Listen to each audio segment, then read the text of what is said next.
আপনি যদি সারাদিন ভালো কাজ করেন কিন্তু রাতের বেলা যদি আপনি গোপনে পাপ করেন, পর্নোগ্রাফি দেখেন বা জেনা করেন, মাদকদ্রব্য সেবন করেন, সারাদিন আপনি যে ভালো কাজগুলো করেছেন এই নূরটা কিন্তু নষ্ট হয়ে যাবে, হবে না? আল্লাহর নূর যদি কলবের মধ্যে না আসে আপনি আলোর সন্ধান পাবেন না, জাহেলিয়াতের মধ্যে এই যে আলোর দিশা খুঁজে পাবেন না। আমরা বলি না জাহিলিয়াতের অন্ধকার, তো জাহিলিয়াতের অন্ধকারে আলোর দিশা খুঁজে পেতে হলে আলো লাগবে না? এই আলো আপনাকে দিবে কোরআন, স্পেশালি সূরা নূর। সূরা নূরে আল্লাহ পাক আরো বলছেন চক্ষু নিচু করার কথা। আমরা নামাজ পড়ছি যারা, মসজিদে যাওয়া আসার সময় যদি আপনার চোখে বেপর্দা কোনো মেয়ে চোখে পড়ে, আপনার চোখের মনের মধ্যে একটা খারাপ ফিলিংস আসে না? নূর নষ্ট হয় না? নূর নষ্ট হয়, আপনি বুঝতে পারেন। আল্লাহ পাক এই সূরায় বলছেন পর্দার কথা।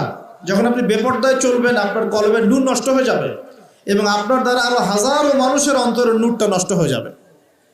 ওই যে একটা কথা আছে, মানে হাদিসই আছে, নবী সাল্লাল্লাহু আলাইহি ওয়াসাল্লাম মেরাজের রাতে যখন গিয়েছেন আল্লাহ পাকের সাথে সাক্ষাতে, তখন জাহান্নামে তিনি দেখেছেন বেশিরভাগ অধিবাসী নারী জাতি।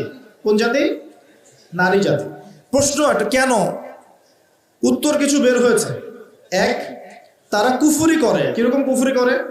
স্বামী যদি সারা জীবন তাদের পিছনে ভালো খরচ করে, ভরণ পোষণ দেয়, ভালোবাসে, যদি কোনো একদিন যদি ঝগড়া হয়ে যায় বা মত পার্থক্য হয়, সেদিন বলে বসবে সারা জীবন তোমার কাছে কিছুই পেলাম না। এটা একটা কারণ। একটা কারণ বলা হয়েছে তারা মাতম করে। মাতম, কেউ মারা গেলে মাতম করে, বুক পিঠ চাপড়ায় এবং অন্যদেরকে খুব লানত অভিশাপ করে। আরেকটা কারণ যেটা আমি কোরআন সুন্নাহ থেকে ফাইন্ড আউট করে মত দিচ্ছি, সেটা হলো তাদের বেপরদামির কারণে সমাজের নূর বা আলো নষ্ট হয়ে যায়। বেপর্দায় চলার কারণে অন্য মানুষের কলবের নূরগুলো নষ্ট হয়ে যায়। আর যখন আপনার দ্বারা অন্যের ক্ষতি হবে, আপনি যখন সমাজের নূর নষ্ট করবেন, সমাজের আলো নষ্ট করে দিবেন, তখন নিঃসন্দেহে আপনাকে অন্ধকার জাহান্নামে থাকতে হবে। এখানে বোঝার ব্যাপার আছে। সামনে যাই, যে কথা থেকে এখানে আসছি ভাই, কোরআনের সূরাগুলো আপনাকে কি দিবে? আলো দিবে। তো নূর, সূরা নূরের প্রথমেই আল্লাহ পাক আলোর কথা আলোচনা করছেন। কোন টপিক দিয়ে? জেনা দিয়ে, ব্যভিচার দিয়ে। যে ব্যভিচার যদি কেউ করে, জেনা যদি কেউ করে, তাকে তোমরা 100টা বেত্রাঘাত করো। এটা ইসলামিক লস। এখন সারা বিশ্বের খুব কম জায়গায় এটার ইমপ্লিমেন্টেশন আছে। তবে ইনশাআল্লাহ তাআলা যখন ইমামুল মাহদি আসবেন, ঈসা ইবনে মারিয়াম আসবেন, তখন আবারও এটা বাস্তবায়িত হবে ইনশাআল্লাহ। এটা আগে ছিল, এখন নাই সব জায়গায়। যাই হোক, আসমানে আছে, পৃথিবীতে যদি নাও হয় আসমানে শাস্তি হবে ইনশাআল্লাহ। এখন আলোর সন্ধান দেওয়ার জন্য আল্লাহ পাক সবার আগে জেনার কথা কেন বললেন? বিকজ বেপরদামি, বেহায়াপনা, জেনা ব্যভিচারের মধ্য দিয়ে মানুষের অন্তরের নূরটা কি হয়? নষ্ট হয়ে যায়। কি নষ্ট হয়ে যায়?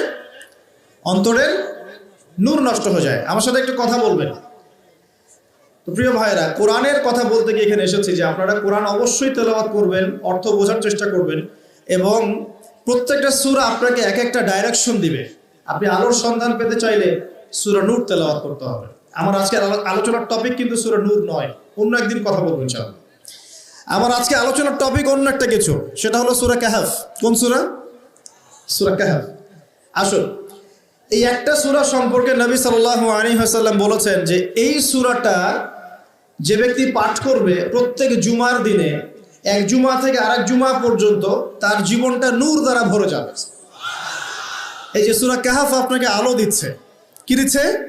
আলো দিচ্ছে। দেখুন, নবী সাল্লাল্লাহু আলাইহি ওয়াসাল্লাম বলছেন কিয়ামতের আগে পৃথিবীতে সবচেয়ে ভয়ঙ্কর একটা ফিতনা আসবে, তার নাম মাসিহুদ দাজ্জাল। কি নাম? খুব মনোযোগের সাথে এই অংশ থেকে একটু বোঝার চেষ্টা করবেন। নবীজি বলছেন দাজ্জালের ফিতনা এত মারাত্মক ফিতনা যেটা সম্পর্কে এমন কোন নবী নাই যিনি তার কওমকে সতর্ক করেন নাই। কথা বুঝতে পারছেন? এমনকি নূহ আলাইহিস সালাম পর্যন্ত দাজ্জালের ফিতনা সম্পর্কে তার কওমকে সতর্ক করেছিলেন। ঠিক আছে? নূহ আলাইহিস সালামের যুগটা ছিল এখন থেকে প্রায় 5000 বছর আগে বা 10,000 বছর আগে। এত বছর আগের একজন নবীও তার কওমকে দাজ্জালের ফিতনা সম্পর্কে সতর্ক করেছেন। এমন কোন নবী নাই যিনি সতর্ক করেন নাই। নবীজি বলছেন তবে আমি অতিরিক্ত একটা কথা বলে যেতে চাই যা অন্য কোন নবী বলেন নাই। কি সেটা? নবীজি বলছেন মাসিহুদ দাজ্জাল এক চোখে অন্ধ হবে, তোমাদের আল্লাহ তিনি অন্ধ নন। ঠিক আছে? এতটুকু। আচ্ছা, দাজ্জাল কি করবে এদিকে আমি পরে আসছি। নবী সাল্লাল্লাহু আলাইহি ওয়াসাল্লাম বলছেন যে পৃথিবীর শুরু থেকে শেষ পর্যন্ত, মানে আদম থেকে নিয়ে আলাইহিস সালাম কিয়ামত পর্যন্ত দাজ্জালের চেয়ে ভয়ঙ্কর কোনো ফিতনা পৃথিবীতে আসে নাই।